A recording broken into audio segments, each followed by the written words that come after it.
പൈപ്പിടാൻ പൊളിച്ച ആലങ്കോട് തച്ചുപറമ്പ് റോഡ് പൂർവ്വസ്ഥിതിയിലാക്കിയില്ല. റോഡിലെ കുഴിയിൽ വീണ് ബൈക്ക് യാത്രികന്റെ കാലൊടിഞ്ഞു. പൈപ്പിടാൻ പൊളിച്ച റോഡ് കോൺക്രീറ്റ് ചെയ്ത് പൂർവ്വസ്ഥിതിയിലാക്കാതെ മണ്ണിട്ട് മൂടിയത് ദുരിതം വിതയ്ക്കുന്നു. ആലങ്കോട് തച്ചുപറമ്പ് റോഡിൽ കുഴിയിൽ വീണ് ഗൃഹനാഥന്റെ കാലൊടിഞ്ഞു.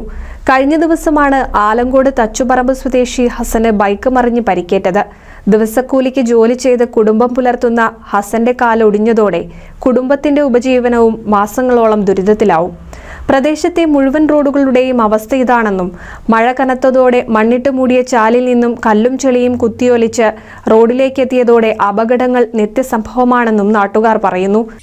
സമാനമായ രീതിയിൽ തന്നെയാണ് പന്താവൂർ പ്രദേശത്തെ ആളുകളും ജലജീവൻ മിഷനുമായി ബന്ധപ്പെട്ടിട്ടുള്ള വാട്ടർ അതോറിറ്റിയുടെ മുഴുവൻ പ്രവർത്തനങ്ങൾക്കും പൊതുമരാമത്ത് വകുപ്പിൻ്റെ മുഴുവൻ പ്രവർത്തനങ്ങൾക്കും സപ്പോർട്ട് നൽകുകയും അതുമായി ബന്ധപ്പെട്ടിട്ട് അവർക്ക് ആവശ്യമായിട്ടുള്ള എല്ലാ സഹായങ്ങളും സഹകരണവും ഞങ്ങളുടെ പ്രദേശത്തുള്ള പന്താങ്കുന്ന് തച്ചുപറമ്പ് മേഖലയിലുള്ള ആളുകൾ ചെയ്തു കൊടുത്തതുമാണ്. എന്നാൽ ഈ പദ്ധതി വളരെ കൃത്യമായിട്ട് പൈപ്പ് സ്ഥാപിക്കുകയും ഈ കുഴിച്ച റോഡുകൾ പൂർവ്വസ്ഥിതിയിലാക്കുന്ന കാര്യത്തിൽ എടപ്പാൾ വാട്ടർ അതോറിറ്റി ആണെങ്കിലും PWD പൊതുമരാമത്ത് വകുപ്പാണെങ്കിലും വളരെ വലിയ അലംഭാവും അലസതയുമാണ് കാണിച്ചിരിക്കുന്നത്. അത് പറയാതിരിക്കാൻ വയ്യ. പലരും അപകടങ്ങളിൽ തലനാരിഴയ്ക്കാണ് പരിക്കേൽക്കാതെ രക്ഷപ്പെടുന്നത്. ജൽജീവൻ മിഷന്റെ പൈപ്പിടാൻ കുഴിച്ച കുഴികൾ യഥാസമയം കോൺക്രീറ്റ് ചെയ്യാത്തതാണ് അപകടങ്ങൾക്ക് കാരണമാകുന്നതെന്നും അടിയന്തരമായി അധികൃതർ വേണ്ട നടപടികൾ സ്വീകരിക്കണമെന്നും നാട്ടുകാർ ആവശ്യപ്പെട്ടു. ഇവിടുന്ന് ശക്തമായി വരുന്ന മഴവെള്ളം ആ മഴവെള്ളം കൂടുതലായിട്ട് ഇവിടെയാണ് വന്നിട്ട് റൊട്ടേറ്റ് ചെയ്തിട്ട് കറങ്ങി പോകുന്നത്. ഈ കറങ്ങി പോകുമ്പോഴാണ് ഇവിടെ ഏറ്റവും കൂടുതൽ മണ്ണൊലിപ്പും കാര്യങ്ങളും വരുന്നത്. ഇത്തരം കുഴികളുടെ ഇടയിലൂടെ മണ്ണൊലിപ്പ് നടന്നു കഴിഞ്ഞാൽ ഇവിടെ വളരെ പരിതാപകരമാണ്. ഒന്നത്.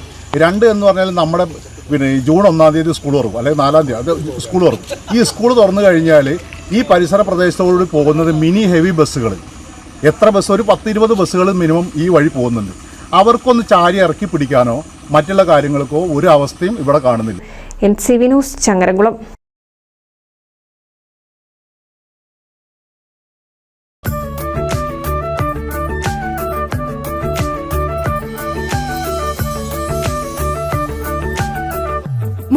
വർഷത്തെ വിശ്വസ്ത പാരമ്പര്യവുമായി എന്നും എപ്പോഴും കൂടെയുണ്ടെന്ന വിശ്വാസം.